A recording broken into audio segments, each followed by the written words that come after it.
October night, at the Ashworth Grand Hotel, Hartford, Connecticut, 4 hours after Claire Hartwell became James Weston's wife. Crack. The sound of a hand striking her face rang out clearly through the silent corridor.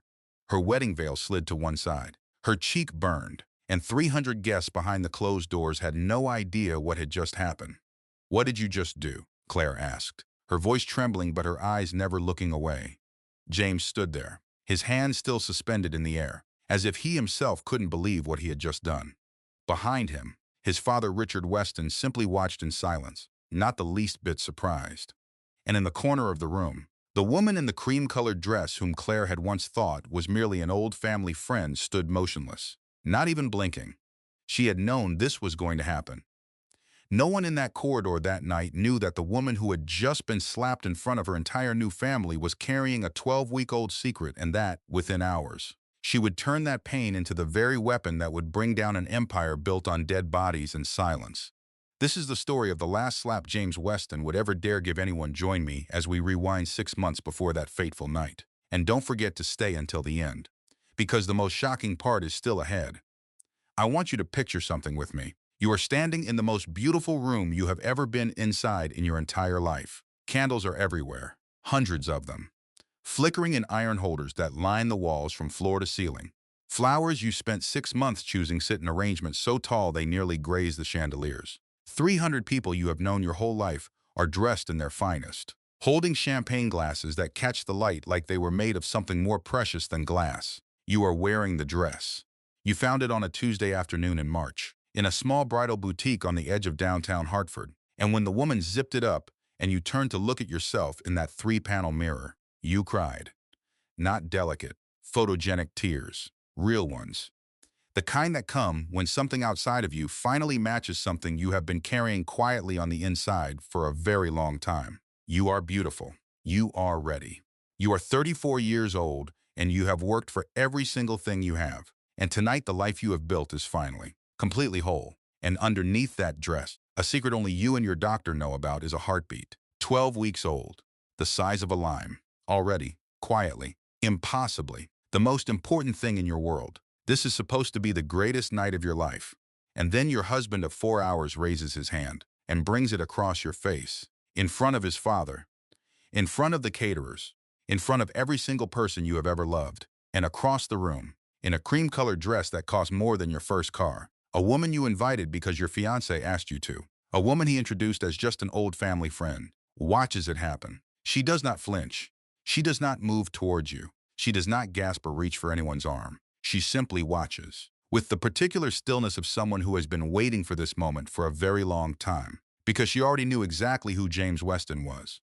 She had known for 2 years. My name is Claire Hartwell, and what I am about to tell you is the story of how one piece of paper, one open hand, and one woman I had never once suspected destroyed my marriage, saved my life, and uncovered a crime that 2 powerful families had spent a decade carefully burying beneath marble floors and charitable donations and the kind of quiet money that never makes noise. I am going to tell you all of it, the night it started, the evidence I built piece by piece in the weeks that followed, the moment I understood that what happened to me was connected to 2 men who died in a warehouse fire that was supposed to stay accidental forever. And the morning I finally understood what courage actually asks of you. Stay with me, because the part that will truly shock you has not happened yet. 6 months before that October evening in the ballroom of the Ashworth Grand Hotel in Hartford, Connecticut, I was the most disciplined, focused, methodical version of myself I had ever been. I ran 5 miles every morning before dawn. I called my mother every Sunday without fail. I had won 3 cases in that calendar year that my senior partners at Callaway and Pierce had told me were unwinnable, and I had done it by working harder and more precisely than anyone else in the building. I was, by every external measure, exactly where I had always planned to be. And then I met James Weston at a charity gala for the Children's Hospital where my mother had worked for 28 years, and for the first time in a very long time. I let myself believe that being careful and being loved were not mutually exclusive. I want to be honest with you about something before I go any further, because I think it matters more than almost anything else in this story. James Weston was not a monster when I met him. That is the part nobody tells you. That is the part that makes stories like mine so complicated and so painful and so easy for the wrong people to dismiss. He was funny. He was warm in those early months in the way that certain men know how to be warm. The kind of warm that shows up at 11 o'clock at night when your car has a flat tire and brings coffee without being asked. The kind that remembers your mother's birthday before you do. He held my hand during movies that scared me. He read the books I recommended and actually talked to me about them afterward. He told me I was the most interesting woman he had ever sat across a dinner table from. And he said it in a way that made me believe he was surprised by it, like he had not been expecting to find me, like I was something he had stumbled into and was quietly grateful for. And I believed every word of it, because I wanted to, because I was 32 years old and I had spent an entire decade being the most guarded, most armored, most relentlessly controlled version of myself. And here was this man, tall and laughing, with blue eyes that went soft when he looked at me, telling me I could put the armor down. So I did. That was the first decision I made that belonged to someone else's design for my life. I did not know it then. I would come to know it later, the way you come to know most things that matter, slowly and then all at once. James came from money in a way that felt natural rather than performed. His family, the Westons of Weston Energy Corporation, were Connecticut old money, the kind whose names appeared on hospital wings and university library buildings and the plaques outside concert halls.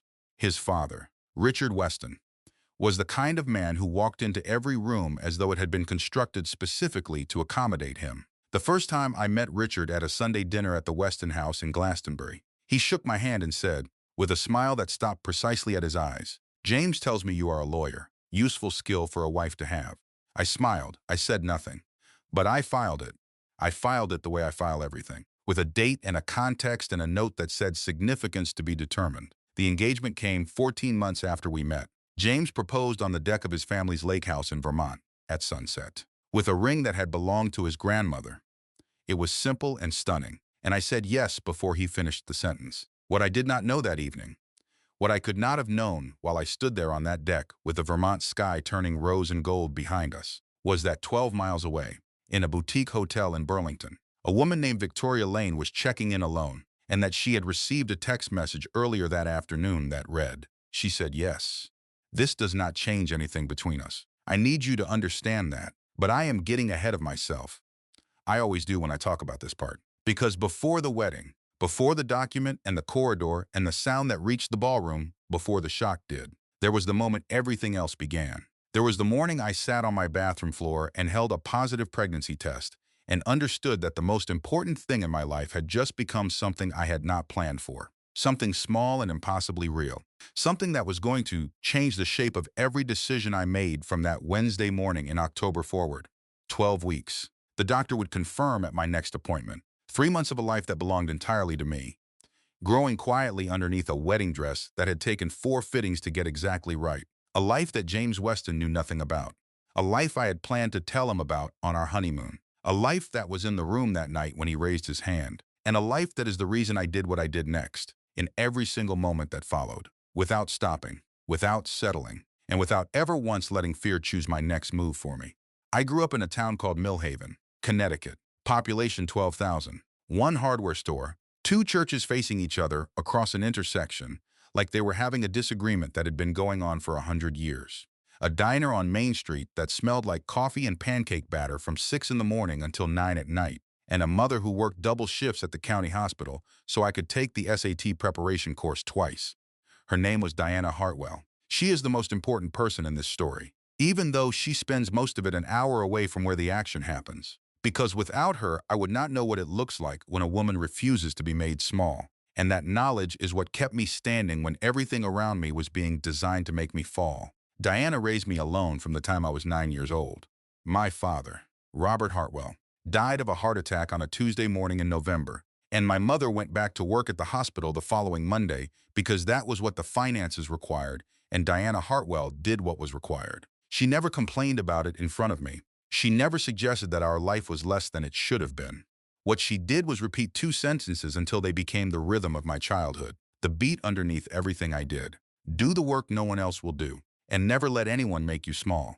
I became a corporate attorney because I had spent my entire childhood watching my mother be overlooked in rooms full of people who assumed she had nothing important to say. Nurses at county hospitals in the 1990s were invisible in a particular way, present in every moment of crisis and absent from every conversation that mattered. I watched her absorb that invisibility without letting it touch who she actually was. and I decided somewhere around age 12 that I would become the kind of person those rooms could not afford to overlook. I was good at school in the way that children who need to be are good at school, which is to say completely. I went to UConn on a full academic scholarship, then to UConn Law, where in my first week I met Sophie Reed in a constitutional law seminar, and we became the kind of friends that happen once in a life if you are lucky. Sophie was everything I was not on the surface, and everything I was underneath it.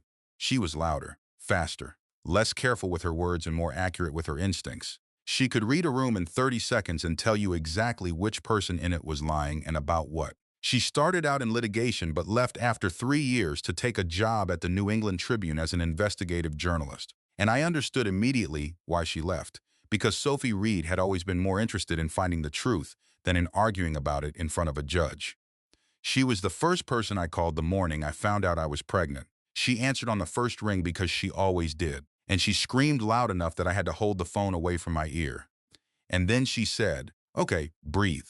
When are you telling James?" That evening, over dinner at our favorite Italian restaurant on Farmington Avenue, I slid the pregnancy test across the table in a small box with a ribbon on it. James looked at it for a long moment. Then he looked at me, and his eyes filled with tears. I have replayed that moment 10,000 times since. The tears. The way he came around the table and pulled me to my feet and held me so tightly I could feel his heartbeat against my collarbone. I thought, in that moment, this is real. I thought, this man is going to be a wonderful father. I did not know that the next morning, James had called his father before he called anyone else. I did not know that Richard Weston's first response upon hearing about his future grandchild was not joy. It was the particular silence of a man running a calculation. We decided together to keep the pregnancy quiet until after the wedding. 6 weeks along at discovery, 12 weeks by the wedding day, the end of the first trimester. Still early enough that nothing would show beneath the dress. We would tell our families on the honeymoon. It felt romantic, keeping it between us. What it actually was, I understand now, was another thing I agreed to that served someone else's interests more than my own. My OBGYN, Dr. Patricia Blake, was the only other person who knew before Sophie. I kept every appointment alone, parked 2 streets from the clinic, wore sunglasses I did not need. The secrecy felt like love at the time. It felt like something James and I were holding together, a shared private world inside the larger public event of the wedding. The morning of the wedding, lying in bed in the bridal suite of the Ashworth Grand Hotel, Sophie asleep across the room with her phone still in her hand. I placed both palms flat against my stomach and talked quietly to the 12-week heartbeat inside me. I told her, or him, though I somehow already knew, that today was going to be beautiful. That the flowers were white roses and eucalyptus, and the string quartet was going to play Pachelbel's Canon, because my mother had asked, and you did not argue with Diana Hartwell about Canon in D. That the man downstairs had cried when I told him about her, and that meant something. That had to mean something. I told her I was a little afraid, the way you are afraid before any large irrevocable thing. But that fear and love often arrive together, and that was all right. I did not tell her that 3 weeks before the wedding, James's father's attorney had delivered a prenuptial agreement containing a confidentiality clause that ran 15 years past any potential dissolution of the marriage. I did not tell her that when I called James to say that a 15-year post-divorce suppression clause was not a prenuptial agreement but a muzzle. He had used a tone I had not heard from him before, patient and firm and slightly cold, and said, "Can we just not make this a legal battle? I need you to trust me." And I did not tell her that I had signed a modified version anyway. Shorter, narrower, but signed. I am telling you this because I want you to understand something that I think is more important than almost anything else in this story. Intelligent women sign things they should not sign. Careful women ignore the things they notice. Educated women choose, sometimes, to trust rather than to examine. Because the alternative, the life lived in permanent courtroom mode, where every statement is cross-examined and every silence is evidence, is exhausting in a way that has no name. We are not foolish when we do this. We are human. And hope, genuine hope, is more powerful than the finest legal mind in the room. I signed the agreement. I quieted the thing I had noticed about Victoria Lane at the September dinner party. Her honey blonde hair and effortless elegance, and the particular way she and James never looked directly at each other in a group. I chose the bridge because everyone else was already standing on it, and it had held so far. And I was 12 weeks pregnant and in love and wearing a dress that made me cry in a fitting room. And I believed with everything I had that the bridge would hold. It did not hold. But what I built on the other side of the fall was something no one, not James, not Richard, not the 47-page prenuptial agreement, and not the woman in the cream-colored dress in the front row, had ever factored into their plans for me. The ceremony was as beautiful as I had imagined it. 300 guests, white roses at every pew, the eucalyptus weaving through them in long silver-green trails that smelled clean and sharp and alive. The string quartet played perfectly. My mother walked down the aisle first, in a pale blue dress she had found after 6 weeks of searching, and she walked it the way she did everything, with her spine exactly straight and her chin exactly level and her eyes bright with something she was not going to let become tears in public. James stood at the altar and watched me walk toward him, and when I was close enough to see his face clearly, I saw that he was crying, real tears, just as they had been in the restaurant. His jaw was working against it, the way men's jaws work when they are trying to hold something in. And when I reached him and he took my hand, his grip was very tight, almost urgent, the way you hold something you are afraid of losing. I thought it was love. His father sat in the front row and did not cry. Richard Weston sat with his hand on the armrest and his eyes moving slowly around the room, not at me, not at James, but at the space itself, the chandeliers, the floral arrangements, the caterers along the walls, taking inventory, pricing, the way he did every room he entered, a habit so ingrained it had become invisible to him, though not to me. 3 seats to Richard's left, in a cream-colored dress with a draped neckline and no jewelry except a single gold bracelet, sat Victoria Lane. She smiled at me as I passed, a real smile, or something very close to it, with something underneath it I did not take the time to read. I smiled back. The reception began at 7 in the evening. The ballroom of the Ashworth Grand was everything we had planned, gold and white and candlelit. The 7-piece band playing Sinatra, while 300 people moved between tables and the waiters circulated with champagne on silver trays. I shook hands and accepted embraces and smiled until my face ached with it. And somewhere in the second hour of this, a waiter who was young and flustered and clearly overwhelmed handed me what he believed was the final seating chart update. I stepped away from the nearest cluster of guests to check my mother's table placement, moving toward the edge of the room where a tall floral arrangement gave me a moment of privacy. I opened the folded chart, and inside, tucked between the second and third pages, was a single sheet of paper that had not come from the wedding planner. I looked at it the way you look at something your brain refuses to immediately organize. There were wire transfer codes, strings of numbers I did not recognize, 3 company names under a heading that read related entities, each one in Lelke had never heard of, a company name in the body of the document, Beacon Safety Solutions, an internal routing number stamped with the Weston Energy corporate seal, and at the bottom, underlined twice in handwriting that was not typed, someone else's handwriting, careful and deliberate. Fairfield Project, inspection waiver confirmed, RW approved. I am a corporate attorney. I have spent 12 years training myself to read documents quickly and with precision, to extract meaning from language that is designed to obscure meaning. I stood in the corner of my own wedding reception, while the band played and my guests laughed and the champagne caught the chandelier light, and I read that document in 40 seconds. I understood it in 45. A payment routed from Weston Energy to a company called Beacon Safety Solutions, a company that I would later learn had no employees, no office address, no evidence of performing any service whatsoever. The payment was labeled a consulting fee. The consultation it appeared to have purchased was the approval of an inspection waiver on something called the Fairfield Industrial Expansion. The Fairfield Industrial Expansion was a warehouse complex in Bridgeport, Connecticut. 14 months before my wedding reception, a fire had broken out in that warehouse at 2 in the morning. 2 men on the night shift had died. Their names were Thomas Greer, who was 41 years old and the father of 3 children, and Eddie Paxton, who was 29 and had been engaged to be married. The fire had been ruled accidental. The music kept playing. The toasts kept coming, voices lifting above the room, the clink of glasses following each one. Someone was telling a story about James that made the nearest table laugh. My mother was across the room near the bar, talking with my cousin Rachel, her posture relaxed and happy in a way that she only allowed herself at family events. I stood in the corner with a dead man's name underlined in pencil on a piece of paper and understood, with the absolute clarity of a lawyer who has spent 12 years learning to recognize fraud, that I was holding in my hand the reason 2 men were dead. I folded the document. I placed it inside the small silk clutch looped around my wrist. I did not run. I did not go pale. I crossed the ballroom the way I cross every space that matters, with my spine straight and my face arranged and my mind moving faster than any expression on it would suggest. I found James near the terrace doors, deep in a conversation with his father, even from 20 feet away. The body language between them was wrong. Richard's hand was on his son's shoulder, and he was speaking low and fast. And James's face, when he glanced up and saw me crossing toward him, did something I had never seen it do before. It did not soften. It did not brighten the way it usually did when he saw me. What it did was recognize something, and then go still, the way a person goes still when they have been anticipating a moment and it has finally arrived. He knew whatever that document described, whatever Beacon Safety Solutions and the Fairfield inspection waiver and the letters RW meant, James Weston already knew. I asked him quietly to speak with me alone. He excused himself from his father with a smoothness I still remember, the kind of practiced social ease that never wavers. And we moved into the corridor behind the terrace doors. The music muffled. The smell of roses became suddenly too concentrated, too sweet, like something that had been left in a warm room too long. I drew the document from my clutch and held it where he could see it. He looked at it. Then he looked at me.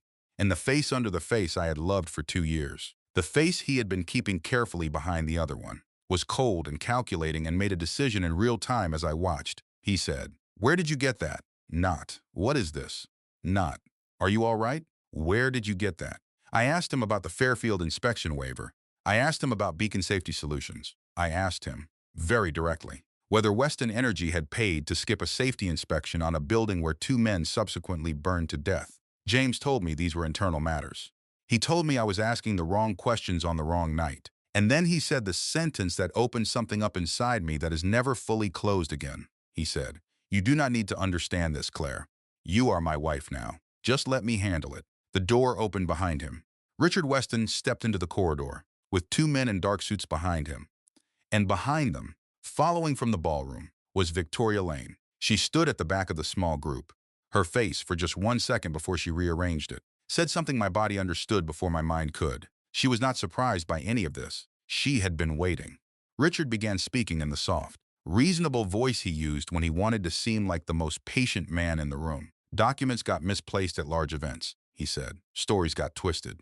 If there was any confusion, it could certainly be addressed through the appropriate channels at an appropriate time." I said, calmly, that any confusion could be cleared up easily enough with an independent audit. The silence that followed was complete enough that I could hear the string quartet 3 rooms away. And then my husband of 4 hours raised his hand. It happened the way bad things happen, too fast and too slow at the same time. The impact turned my head to the right. My veil, which had been pinned with extraordinary care by the woman who had done my hair that morning, came loose on one side and slid across my cheek. The pain was immediate and sharp and real, radiating from my cheekbone upward, the kind of pain that makes everything around it go briefly white. I did not fall. I did not cry out. I put my hand to my cheek. And in that moment, with the sting spreading across my face and the corridor gone completely silent around me, with Richard Weston watching from 6 feet away with the flat assessment of a man calculating the damage to his quarterly projections, with Victoria Lane standing at the back of the group utterly still, I had one thought and one thought only: the baby. I pressed my other hand against my abdomen. Through silk and tulle and 3 months of quiet, careful hope. 12 weeks. A heartbeat James knew nothing about. A heartbeat I'd been talking to in hotel rooms and parking garages and doctor's offices for 6 weeks, telling her that everything was going to be all right, that her father was a good man, that the world she was coming into was one worth arriving in. James did not know I was pregnant. I had planned to tell him in Tuscany, where we were honeymooning, over dinner on the first night, with the Chianti he had already reserved and the view of the valley I had already looked up online. I had imagined the moment so many times it felt like a memory I already had. Standing in that corridor with his handprint beginning its bloom across my cheek, I felt something happen inside me that I do not have a perfect word for. It was not rage, though rage was in it. It was not grief, though grief was in it too. It was something colder and more useful than either. The thing that happens when you have spent your whole life being the kind of person who does not stop. I lowered my hand from my cheek. I looked at James. His hand was still partially raised, as though it had not quite finished believing what it had done. His eyes were moving, calculating the same way his father's eyes always calculated, measuring the audience, assessing the damage, already beginning to construct the version of events that would be safest to present. Sophie had slipped through the terrace door behind everyone else. She had heard every word through the wall. She was already holding her phone, though she had not taken a single photograph, because Sophie Reed had been an investigative journalist long enough to know the difference between what you capture and what you save. She caught my eye. I reached up and drew the engagement ring from my finger. It came off more easily than it should have. It had always been slightly too large, and we had meant to get it resized in October. And I had kept forgetting. And perhaps some part of me, the part that files things without commenting on them, had always known. The waiter nearest to us was 19 years old and frozen solid with a silver tray of champagne flutes still balanced in his hands. I placed the ring onto his tray, between two glasses, without ceremony. The small metallic sound it made against the silver was, somehow, the loudest thing in the corridor. I told James, in a voice I am still proud of 20 years from now in my imagination, that the marriage was over, that the document would not disappear, that 30 people on the other side of that wall had heard the sound of a hand, and that number would be 300 before the morning. Richard stepped forward. He said Mrs. Weston in the tone he used for things that required management. I looked at him and said, I am still a Hartwell. Then I turned. Victoria Lane was standing at the edge of the group. Our eyes met, and she said something, quietly, pitched for me alone. I am sorry. I should have warned you sooner. I filed it. Date, context, significance unknown. And I walked back through the ballroom. 300 people watched me cross that room. I have thought about that crossing many times since. It was perhaps 200 feet from the terrace corridor to the main entrance, and I walked every inch of it under the weight of every pair of eyes in the building. And I kept my spine straight and my chin level and my hands still at my sides. Because running would have made me the story. Walking made me the verdict. Sophie fell into step beside me at the entrance doors without saying a word.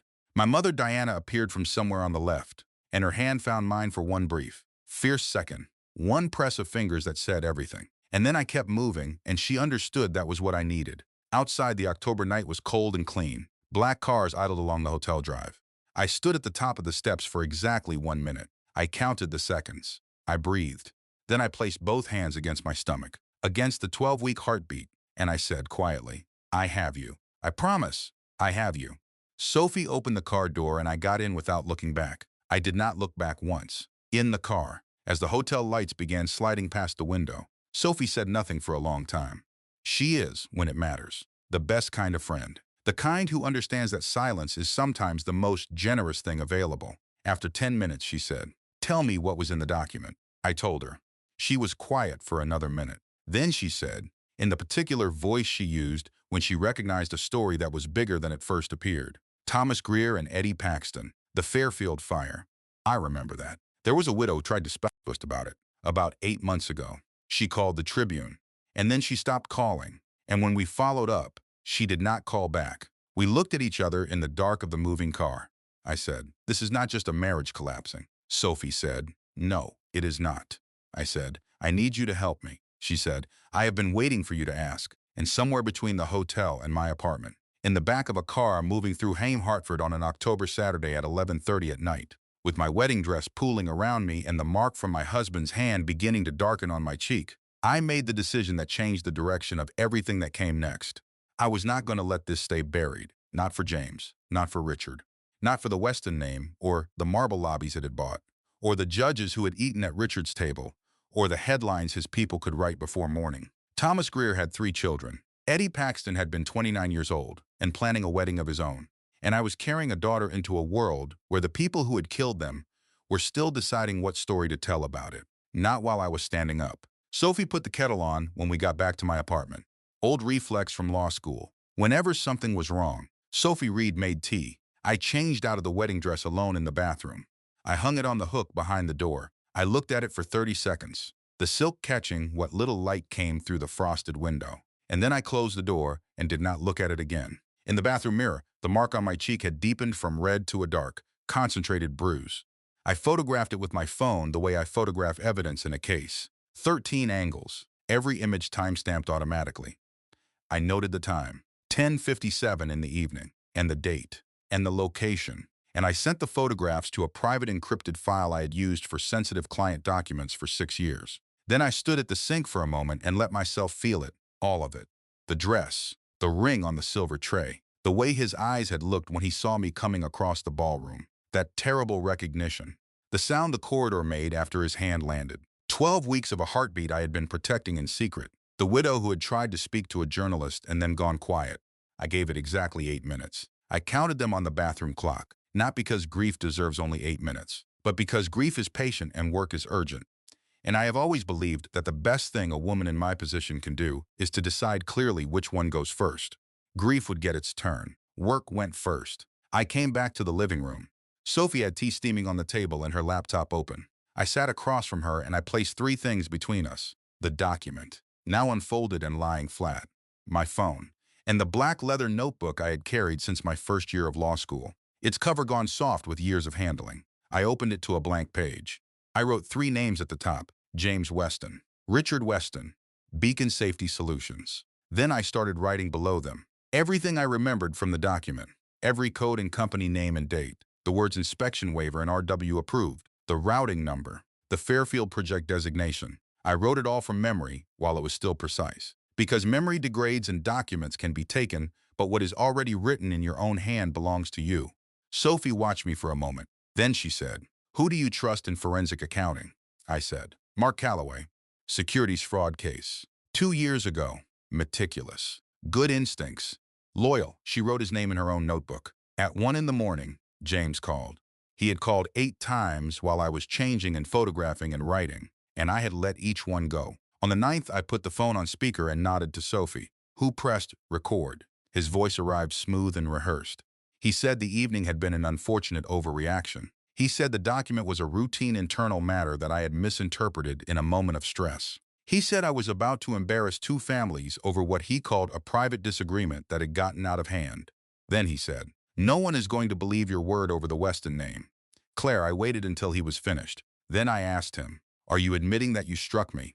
The pause lasted 3 seconds. 3 seconds of recorded silence that I labeled and saved and sent to 2 separate encrypted locations before he finished his next sentence. He said, "Call off whatever you are planning. That document is company property. Retaining it could be considered theft." I said, "This conversation is over. Anything further goes through my attorney." I ended the call. Sophie was already labeling the audio file on her laptop. Then I called Mark Calloway. He answered on the 4th ring, groggy and a little hoarse, and his voice sharpened the moment I said the words Weston Energy and inspection waiver in the same sentence. He told me to say nothing else on a regular line. He told me to send everything through a secure channel first thing in the morning. He said he would look at it same day. I thanked him and hung up. Sophie looked at me across the table. She said, "How are you this calm?" I said, "I am not calm. I am 3 months pregnant, and I am not raising this child in a world where Thomas Greer and Eddie Paxton died for someone's construction timeline and nobody answered for it. So calm is what I am choosing to be." Sophie was quiet for a moment. Then she said, "Okay, what do you need from me?" I said, "I need you to be a journalist, not a friend. For the next few weeks, I need you to find the Fairfield fire, the inspection records, the safety complaints, the contractor chain. I need names and dates, and I need you not to publish a single word of it until I tell you the moment is right, because a story released too early can be drowned by money before it ever becomes truth." Sophie said, "That is the hardest part of this job." I said, "I know." "Do it anyway," she said, obviously. At 2:17 in the morning, my phone rang from a number I did not recognize. I almost did not answer. Something made me. The voice on the other end was a woman's. Careful, very controlled, in the way of someone who has rehearsed what they are about to say but is still afraid to say it. "Claire, this is Victoria Lane. Please do not hang up. I need you to understand that I am not your enemy." I sat very still, then I said, "Talk." Victoria Lane talked for 22 minutes without stopping. I did not interrupt her once, because I have learned, in 12 years of practicing law, that the single most powerful thing you can do when someone is telling you the truth is to stay completely silent and let them. She told me she and James had been together for 2 years, that it had started 4 months before he and I met, that James had told her, throughout the entire duration of our relationship and engagement, that I was casual, that he was going to end things when the time was right, that she was the woman he actually wanted to be with. She had believed him because she had wanted to, and I understood that better than she might have expected me to. She told me she had been at the wedding because Richard Weston had insisted on it. Richard had his own reasons for wanting Victoria close, reasons that had nothing to do with sentiment. For the past 18 months, Victoria had worked as a private consultant on several Weston Energy projects, including the early stages of the Fairfield warehouse expansion. She had not known about the falsified inspection records when she was working on it. She had not known that the safety coordinator's electrical concerns had been buried. She had found out 6 months ago, when she confronted James about a memo she had stumbled across during a document transfer. James had told her to stay quiet. Richard had handed her an NDA across a coffee table and explained, in the pleasant voice he used for unpleasant things, that Connecticut was a small state, and her consulting business depended on professional relationships that he was in a position to end. She had signed the NDA, and she had hated herself for it since the moment the pen left the paper. The document I had found in the seating chart, the one that had started all of this, had not gotten there by accident. She had put it there. She had identified me as the one person in that building who would know what it meant, and who would know what to do with it, and who would not be frightened into silence by a family name. "I have watched you for 2 years," she said. "I know who you are. I know what James did to you tonight.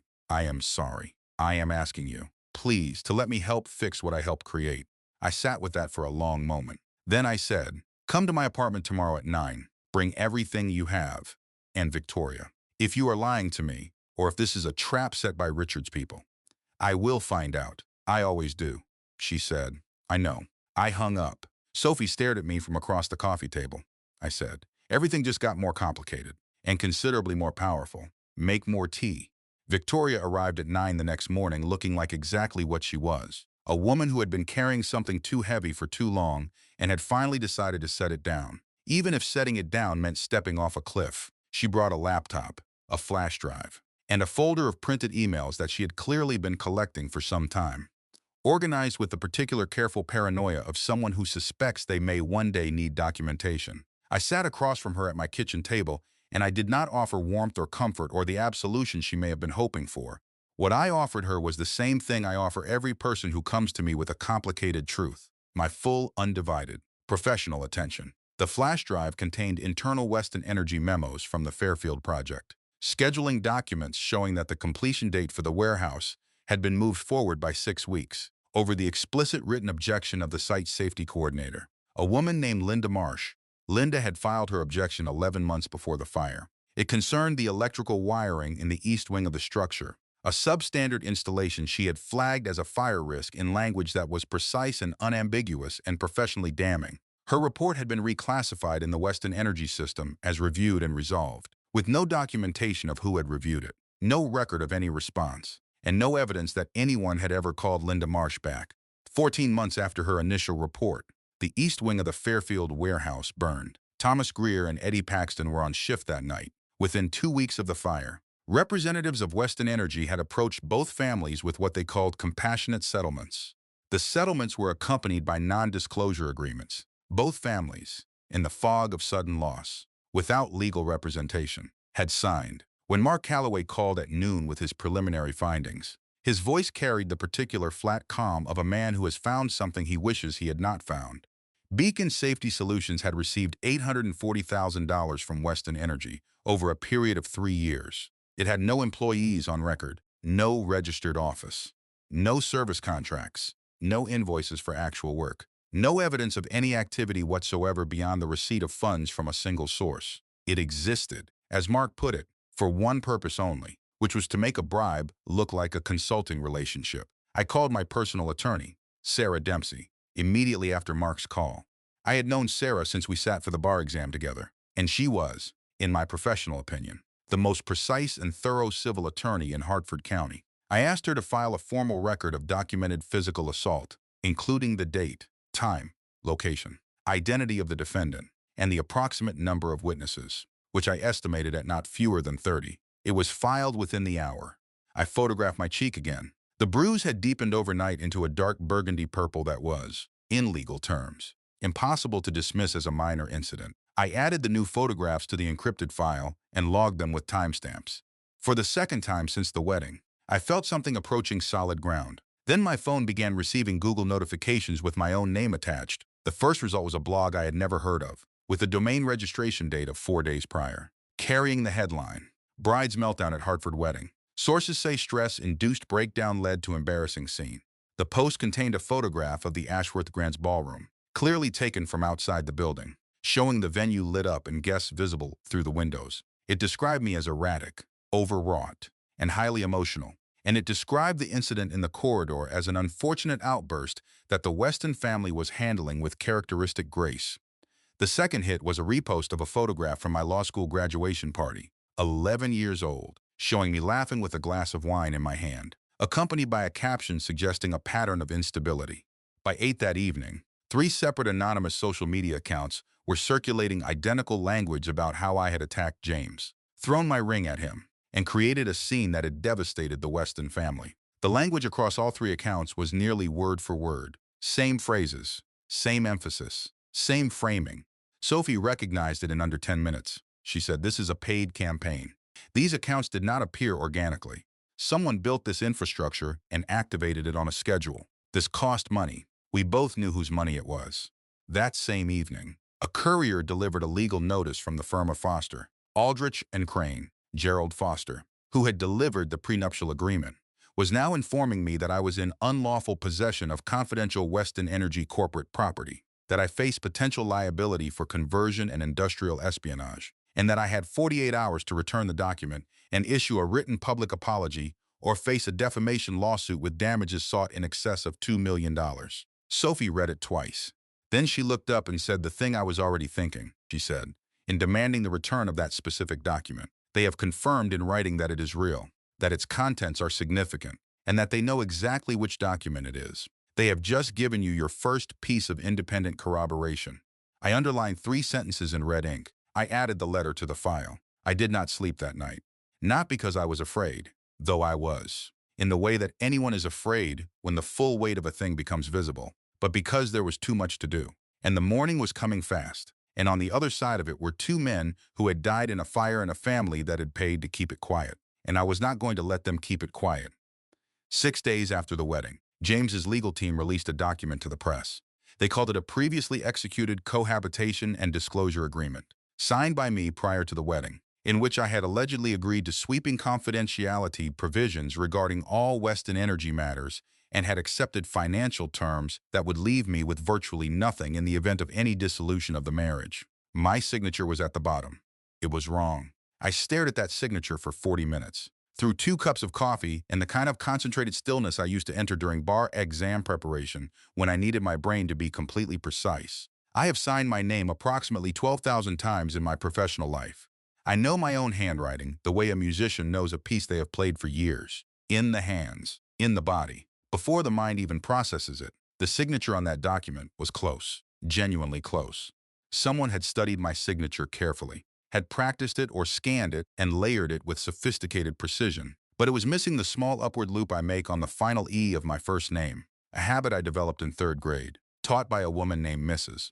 Caldwell who believed that cursive was a form of character, and which I have executed without thinking, thousands upon thousands of times, my entire life. 1 loop, absent from this signature, present on every authentic one. This was a forgery. Mark confirmed it within 24 hours. The document's metadata showed a creation date of 4 days after the wedding, with a timestamp in the afternoon of a Tuesday. Backdated in the file properties but not in the deeper forensic record that Mark's tools could access. The signature itself, when examined through the lens of digital forensics via Sophie's contact at a private laboratory, was a layered image. My name placed over the top of the document as a separate visual element, rather than embedded in the original file as an authentic signature would be. For 3 hours after Mark called me with this, I was nearly elated. I said to Sophie, "Innocent people do not forge contracts. Whatever they are trying to protect is real, and they are scared enough of it to commit document fraud. This is the mistake we needed." Sophie said, "Do not get comfortable. These people have been doing this for a long time." She was right, as she usually is. That evening, my mother called. Diana Hartwell's voice, when something is wrong, acquires a particular quality that I have known my entire life, a slight compression of each sentence, like she is choosing each word more carefully than usual. She had spent 30 years as a nurse telling families difficult things, and she had developed the habit of precision under pressure. And when she said my name at the start of that call, I heard the compression and I went cold. Richard Weston had gone to her house, not to my apartment, where there were cameras in the lobby, and Sophie might be present and any conversation might be overhead, to my mother's house in Millhaven, the house with the narrow porch and the blue hydrangeas along the front walk and the kitchen window that looks out onto the yard where I used to sit with my homework on summer evenings. He had arrived in the mid-afternoon with white lilies, which my mother finds funereal, and he had stood on her doorstep in an expensive coat and spoken to her in the measured, reasonable voice that I recognized from 3 years of Sunday dinners. He had told her that situations like this one were best resolved privately, within families.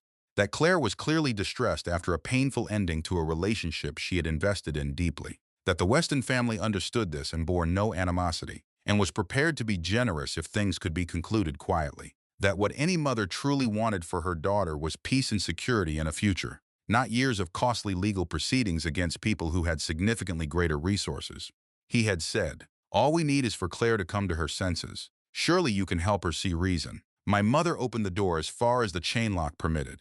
She said, "Mr. Weston, a house is no place to hide a crime, and my daughter's sense has never needed your help." Then she closed the door in his face. When she finished telling me this, she said, "I recorded it on my phone.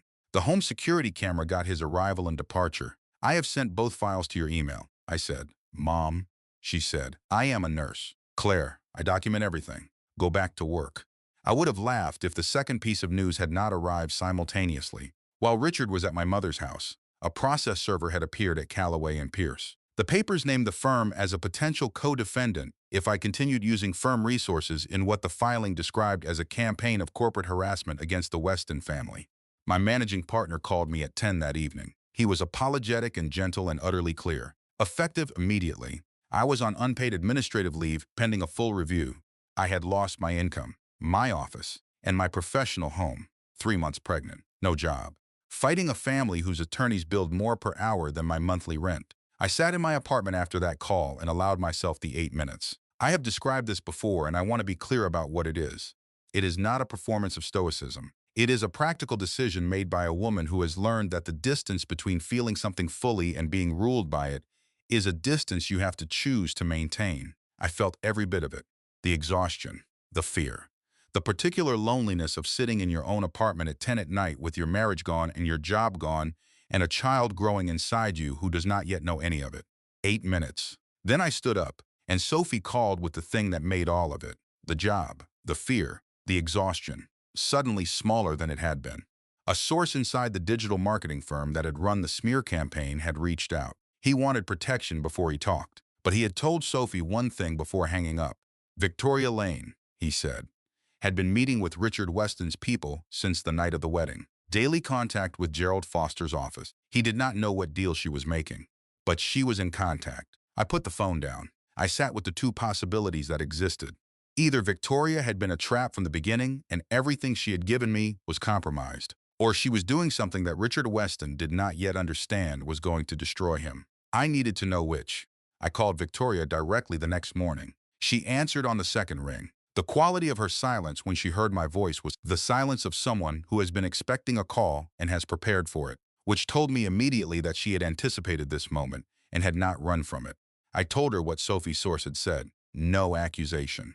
No raised voice. The way I present evidence in a room where the other side is listening for weakness. She was silent for exactly 4 seconds. Then she said, "Claire, I need you to meet me tonight, alone, and I need you not to record it." I said, "Not recording conversations is not something I agree to anymore." She said, "Then know this, I am not betraying you. I am doing something that Richard does not yet realize is going to be the end of him. I need 48 hours. Can you give me 48 hours? I said yes. 48 hours later, Victoria came to my apartment with a man I had never met. He was in his mid-50s, tall and unhurried, with the particular bearing of someone who has spent years in law enforcement and has never entirely stopped. He introduced himself as David Hargrove, formerly of the Securities and Exchange Commission, now in private practice as a compliance investigator. Victoria told me what she had actually been doing in her meetings with Richard Weston's people. She had been wearing a recording device for 5 days, while Richard's representatives believed they were negotiating her continued silence with a combination of money and implied threat. Victoria had been capturing every conversation on equipment that David Hargrove had provided, under protocols that were entirely legal under the relevant federal statutes. The recordings held the following. Richard Weston, in an explicit conversation with Gerald Foster, acknowledging that the Fairfield inspection had been managed prior to the construction deadline. Gerald Foster, discussing with another party how to use the forged contract to neutralize the Hartwell woman's claims before they reached a formal proceeding. And a third recording, a phone call that Victoria had not been a party to, but that had been picked up by the ambient range of the recording device, in which Richard Weston told someone on the other end. The Greer and Paxton families signed. Their NDAs are ironclad. No one is going to reopen that fire. Thomas Greer, Eddie Paxton. He said their names with the brisk efficiency of a man closing agenda items. I had to leave the room. I went to my bedroom and I stood at the window for 3 minutes and I looked at the Hartford skyline, the city my mother had worked in for 30 years. The city I had built my professional life in. The city that contained, somewhere in it, two families who had lost someone and had been paid to stay quiet about why. Then I came back. My face was composed. My voice was composed. Inside, something had permanently rearranged itself. I said to David Hargrove, "What do we need to make this criminal?" He told me. It took 40 minutes. I took 11 pages of notes. For the next 6 days, we built it. Mark Calloway worked 14-hour days tracing the financial architecture of Beacon Safety Solutions back through 3 levels of intermediary accounts to a Weston Energy subsidiary account that had been established specifically for this purpose. Sarah Dempsey prepared the formal ethics complaint with the precision of someone who understands that every word in a legal filing will eventually be read by someone looking for a reason to dismiss it. Sophie found Linda Marsh, not through the Weston Energy records, which had buried Linda's report, but through the City of Bridgeport's contractor licensing database, which still contained her professional registration. Sophie called her on a Thursday afternoon and spoke to her for an hour. Linda had not disappeared. She had simply not been asked, by anyone with the power to make people listen, to tell what she knew. She agreed to write a letter. On the evening before the Corporate Ethics and Compliance Board hearing, 2 things happened simultaneously that nearly undid everything. The first was that Rebecca Morrison, the former Weston Energy site coordinator who had agreed to serve as a corroborating witness for the inspection timeline, did not appear for her pre-hearing preparation meeting. Her phone went to a message saying the number was no longer in service. Sophie drove to her apartment and found it empty, cleaned out with the methodical thoroughness of someone who had either planned to leave or had been helped to plan it. The second was a photograph that appeared across 3 of the same anonymous accounts that had run the smear campaign. It showed me, from a distance, slightly blurred, sitting across from a man in a restaurant with what appeared to be a manila envelope passing between us. The caption read, "Is whistleblower attorney being paid to fabricate Weston claims? Sources say yes." The man was Mark Calloway. The envelope was the folder of forensic accounting documents he had given me at our first meeting. Someone had been watching us from the beginning. Sophie called me from outside Rebecca's empty apartment, her voice very level, and said, "Claire, without Rebecca and with this photograph, they are going to argue tomorrow that this entire investigation is manufactured, coordinated deception. We lose the corroboration and we look exactly like what they want us to look like." I sat with that for 60 seconds, precisely 60. I counted. Then I said, "We are coordinated. We are not deceptive. Coordinated is not a crime. Sophie, come back. We are going to that hearing tomorrow with exactly what we have, and we are going to win on the truth. Because the truth is enough. It has always been enough." There was a pause. She said, "How are you still doing this?" I said, "I am 3 months pregnant. I have a letter from a woman named Linda Marsh who filed a safety report that nobody answered. I have recordings of Richard Weston saying 2 dead men's names like items on a grocery list. And I am not raising my daughter in the world that exists if we stop now. So I am still doing this. Come home," Sophie said. "I am already in the car." The Corporate Ethics and Compliance Board hearing convened at 9 in the morning on a gray Tuesday in a federal building in downtown Hartford. There were reporters outside when we arrived. Not because anyone had made a call, though Sophie had made certain the right people knew in general terms that something significant was happening, but because certain stories create their own pressure over time. And when that pressure finds a release, people gather at the sound of it. James arrived in a dark suit with 4 attorneys. He looked like a man who had spent the preceding weekend in a series of very expensive conversations being told, with great confidence, that everything was going to be fine. His jaw was set. His expression was prepared. Richard Weston arrived behind his son, flanked by 2 attorneys and a communications consultant, wearing the face of a man who has never once been held to account for anything he has done and who genuinely cannot conceive of today being the day that changes. I arrived with Sophie on my left and David Hargrove on my right, and a case file that Mark Calloway had organized with the meticulous love of a man who genuinely despises financial fraud. I wore a dark navy blazer and my grandmother's small gold earrings. I wore no concealer on what remained of the bruise on my cheek. I wanted the board members to see it clearly each time they looked at me, so that the physical fact of what had happened on that wedding night was present in the room throughout everything that followed. The first 2 hours went precisely as James's attorneys had planned. They compartmentalized. Every piece of evidence was either misinterpreted, they argued, or coincidental, or improperly obtained. The document was a misfiled internal record. The wire transfers were legitimate consulting arrangements. The forged contract was a document I had agreed to verbally and subsequently chosen to dispute. Each incident was isolated. Innocuous. The product of a difficult personal situation being weaponized by a woman with a grievance. They were good attorneys. I want to be clear about that. They were doing exactly what they had been retained to do, and they were doing it competently. They were also arguing against recordings of their own clients' voices, which they did not yet know existed. When David Hargrove stood and began presenting the transcripts and audio from Victoria's Wire, the room changed. It changed the way rooms change when the true weight of something lands in them without warning. Three board members reached for their water glasses at almost the same moment. Gerald Foster's hand stopped moving over his legal pad mid-sentence and stayed still. One of James's attorneys leaned over and spoke very quietly into James's ear. And James went a color I do not have a name for, somewhere between white and gray. The board chairwoman was Judge Patricia Callahan, retired from the federal bench after 27 years.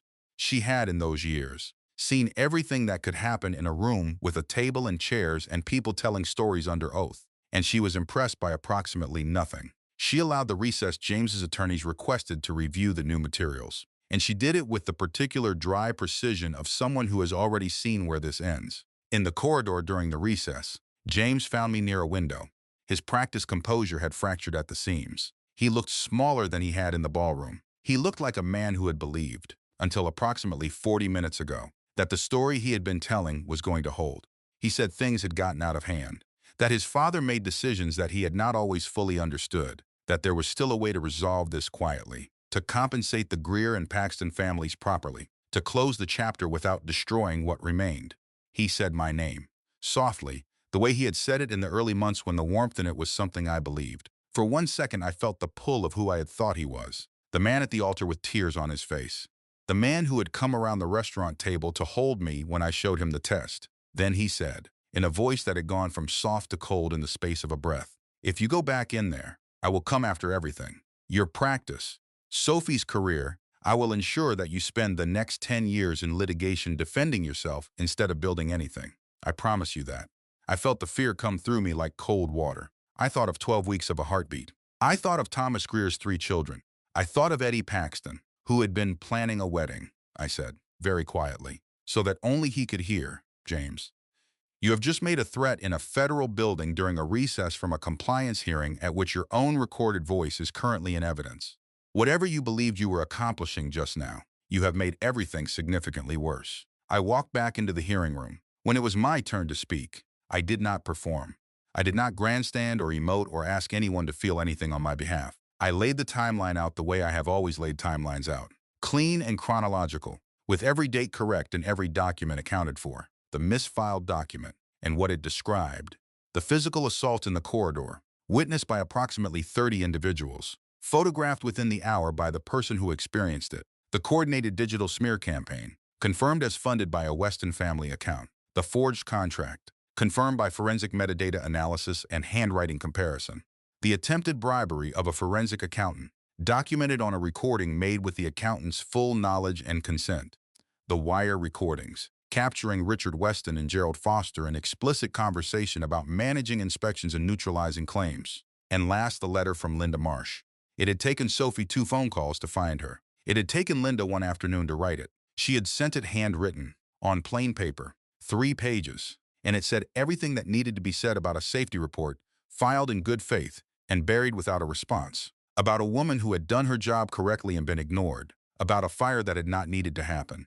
The last line of her letter read, I am glad someone is finally asking. Judge Callahan set her pen down. She looked at Richard Weston for a long moment, then at James, then back at the file in front of her. She announced that the board was recommending an immediate freeze on all Weston Energy public contracts pending independent review, a formal criminal referral to the state attorney general's office, and a reopening of the Fairfield fire investigation under independent oversight. James's face lost its color entirely. Richard Weston turned and looked at his son, and in that look, I saw, with total clarity, the architecture of what had always existed between them. Richard's eyes were not sorrowful. They were not paternal or protective. They were the eyes of a man identifying, in real time, the cleanest place to make a cut that would limit his own exposure. James had not been a full partner in the conspiracy. He had been an asset, useful, managed, and entirely disposable when the math required it. And in his father's eyes, in that moment, he saw it for the first time. Real endings do not arrive with ceremony. They arrive the way this one did, in dry legal language read by a woman in a gray blazer in a conference room that smelled of carpet cleaner, while a court reporter typed and two attorneys for the Weston family sat with the particular stillness of people waiting to see how much the damage is going to cost. The criminal referral moved with the slowness of institutions, which is to say, it moved steadily and without drama and without any of the moments of revelation that stories about justice tend to require for their audiences. Within 3 months, two of Beacon Safety Solutions' subsidiary accounts had been frozen. A grand jury was convened. Gerald Foster retained separate counsel and began, through that counsel, to signal a willingness to cooperate. James gave one interview, a long, carefully managed conversation, in which he described growing up in the shadow of a father whose definition of loyalty was total and whose methods he had absorbed before he understood what they were. He looked, in the photographs that accompanied it, genuinely diminished, not in the way of someone performing contrition, in the way of someone who has had the story they told themselves about their own life dismantled from the outside, and who is standing in the rubble of it, trying to remember what they actually are underneath.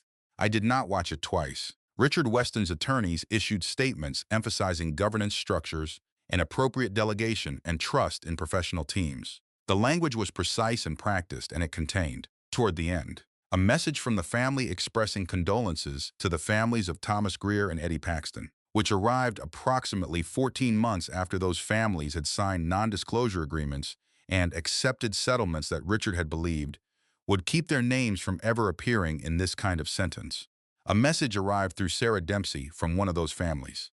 It said only, "Thank you for not letting it stay buried." I read it 4 times. I put it in the back of the black notebook, folded once. Victoria Lane and I settled into something that does not have a simple name, not friendship, not quite. Two women who had been positioned against each other by the same man and had found, in the aftermath, that pulling in the same direction was worth more than the complicated feelings between us. She started a new consulting practice, with different clients and different standards, and occasionally sends me referrals of corporate whistleblowers who need legal counsel. I take every one of them. Sophie published the full Fairfield story 6 weeks after the hearing. It ran in the New England Tribune and was picked up nationally within 24 hours. She won a journalism award for it the following year, and in her acceptance remarks, she said only that the story had belonged to two families for a long time before it belonged to anyone else, and that the job of journalism is to return stories to the people who live them. I was in the audience when she said that, and I was 6 months pregnant and holding my mother's hand, and I thought it was the truest thing I had heard anyone say in a very long time. My daughter was born on a Tuesday morning in May, at 6:14 in the morning, when the sky outside the hospital window was doing the thing it does in Hartford in spring, turning from gray to a particular warm gold that arrives earlier than you expect and stays longer than you deserve. Sophie was there. My mother was there.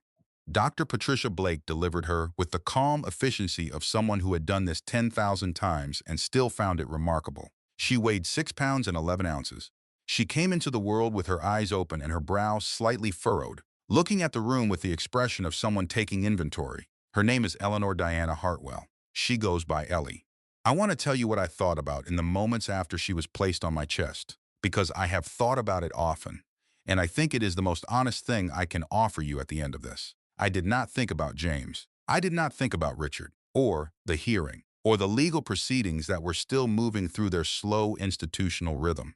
I did not even think, in that moment, about Thomas Greer or Eddie Paxton, though they are never far from my mind. I thought about my mother, 30 years old, going back to work 7 days after my father died because the finances required it, doing it without complaint, repeating 2 sentences to her daughter until they became the rhythm of the daughter's life. Do the work no one else will do, and never let anyone make you small. I thought about a woman named Linda Marsh who had filed a safety report in good faith, had it buried without response, and had been waiting for 11 years for someone with enough standing to ask the right questions. And I thought about who Ellie was going to watch me be.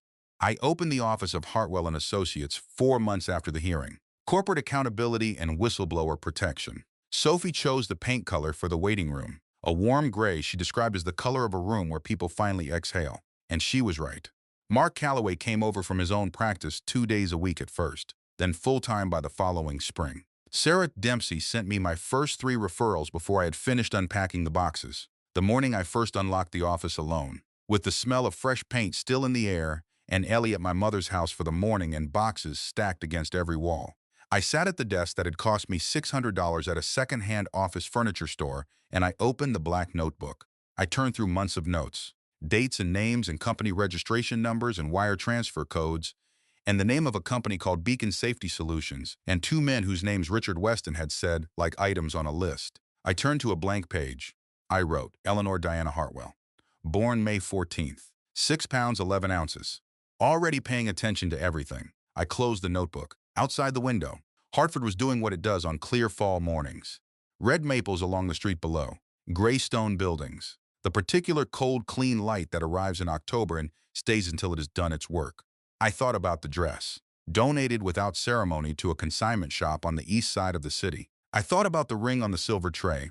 I thought about the sound a corridor makes when a hand lands and 300 people on the other side of a wall go completely still. I thought about 12 weeks of a heartbeat I had been protecting through every moment of it, in hotel bathrooms and parking garages, and a federal hearing room with reporters gathered outside the doors. That memory has changed its shape over time. It no longer arrives as pain. It arrives as a marker, a very precise one, indicating the exact moment I stopped allowing someone else's version of my worth to be the version I lived inside, and the moment I decided, without drama or announcement, that Ellie was going to watch me do the work. That afternoon, a young woman named Maggie Lawson sat across from my desk with her hands very tight in her lap and described, in a voice she was working to keep steady, the safety violation she had reported at her employer 6 weeks ago and the retaliation that had begun within days of the report. I recognized what I was looking at. The specific posture of someone who has been telling the truth to people who keep responding as though she is wrong. The way the shoulders carry it. The careful monitoring of her own expression. I did not offer her a heroic story. I did not tell her that everything was going to work out. I explained the risk clearly and specifically. The protections available under federal whistleblower statutes. The steps we would need to take in what order and why. The realistic timelines involved. The things that could go wrong and how we would respond if they did. By the time Maggie Lawson stood to leave, her shoulders had lowered by approximately 1 inch. In this work, 1 inch is sometimes everything. I turned the lights off in the new office one by one that evening, leaving only the small lamp on the desk burning. Outside, the windows of 100 other buildings across the Hartford skyline were lit in the dusk, each one holding its own private calculations and its own version of what gets buried and what gets said aloud. I thought about courage, about what it actually is, underneath the versions of it that get packaged for stories like mine. It is not fearlessness. I was afraid every single day of those weeks. I was afraid when the smear campaign started. I was afraid when I lost my job. I was afraid when Rebecca Morrison disappeared and the photograph of Mark in the envelope appeared online, and Sophie's voice went very level on the phone outside an empty apartment. I was afraid in the hallway at the federal building when James's eyes went cold and he made his promise about litigation. What courage is, in my experience, is this. It is the decision, made and remade every single day, to be more committed to the truth than you are to the comfort of the story being told to keep you quiet. That is all it is. A decision, available to anyone who chooses it. Before I locked the door of the office that first evening, I opened the black notebook one final time. I had carried it since law school. Its cover was soft with years. It had held the 3 names I wrote at the top of a blank page on the night of the wedding that was not a wedding. And it had held months of dates and codes and questions. And it had held Ellie's name and birth weight on the page after the last question. I wrote one more line beneath all of it. Never build a life for someone who needs you smaller to feel large. I closed the cover. I locked the door. Outside, the October night was clean and cold. The kind of cold that clarifies rather than numbs. And for the first time in a long time, I walked into it without looking back. Eleanor Diana Hartwell was at her grandmother's house in Millhaven, asleep in the small room that used to be my room. Under a quilt Diana had made from fabric she had been saving for years without knowing what it was for. She was 6 months old and already paying attention to everything. She was going to be just fine. And so, I understood. Walking to my car under the Hartford streetlights with the night air moving through everything and the city blinking on around me, was I. If this story reached something in you, if there was a moment in it that felt familiar, a signature you wish you had not given, a question you talked yourself out of asking, a room where you were very carefully not heard, I want you to know something simple and true. You are not alone in having been there, and you are not alone in what comes next. Leave a comment and tell me which moment stayed with you. Because the stories that change things are rarely the loudest ones. They are the ones told quietly, in kitchens and cars and offices that smell of fresh paint, by people who decided that the truth was worth more than the comfort of staying silent. Claire decided, Ellie is the proof of what that decision builds.